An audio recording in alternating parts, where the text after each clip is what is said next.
यानंतर बघूयात उल्हासनगरमधली एक ब्रेकिंग बातमी आहे। उल्हासनगरमध्ये राजकीय राडा झालेला आहे। हिल लाईन पोलीस ठाण्याच्या परिसरामध्ये गोळीबार झाला आहे। पोलीस निरीक्षक केबिनमध्ये गोळीबार झाल्याची माहिती मिळते आहे। भाजप आमदार आणि शिवसेना नगरसेवकामध्ये राडा झाल्याची ही माहिती आहे।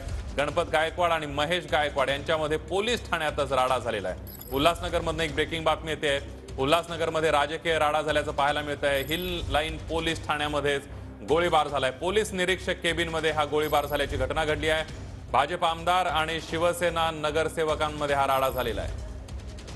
अधिक माहितीसाठी जाऊयात। मयुरेश जाधव आपले प्रतिनिधी आपल्या सोबत आहेत। मयुरेश, नक्कीच आपण जर बघितलं उल्हासनगरमध्ये आता राजकीय राडा झालाय, कारण की हिललाईन पोलीस ठाण्यामध्ये आतमध्येच जे भाजपचे आमदार गणपत गायकवाड आणि शिवसेना शिंदे गटातील माजी नगरसेवक महेश गायकवाड यांच्यामध्ये फार जुना वाद होता आणि मात्र हा वाद आता पेटलेला आपल्याला पाहायला मिळतो। कारण की हिललाईन पोलीस ठाण्यामध्येच वरिष्ठ निरीक्षक पोलिसांसमोरच बंदूक काढून फायरिंग करण्यात आली आणि यामध्ये 2 गोळ्या झाडण्यात आल्या। त्यामध्ये एक जण जखमी झाले अशी प्राथमिक माहिती आपल्यापर्यंत येत आहे। मात्र हा मोठा भूकंप झालेला आपल्याला पाहायला मिळतो, कारण की हा मोठा राडा त्यांच्यामध्ये वाद सुरू होता गेल्या अनेक दिवसांपासून। मात्र आता हिललाईन पोलीस ठाण्यामध्ये जेव्हा या दोघांना बोलवण्यात आलं होतं, मात्र त्यावेळी देखील त्या ठिकाणी मोठा राडा झाला, शस्त्र काढण्यात आले आणि त्यानंतर ही मोठी फायरिंग करण्यात आली।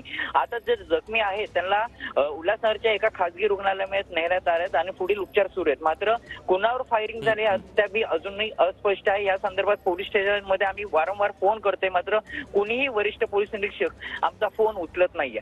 संदीप, अगदी धन्यवाद मयुरेश दिलेल्या सविस्तर माहितीबद्दल।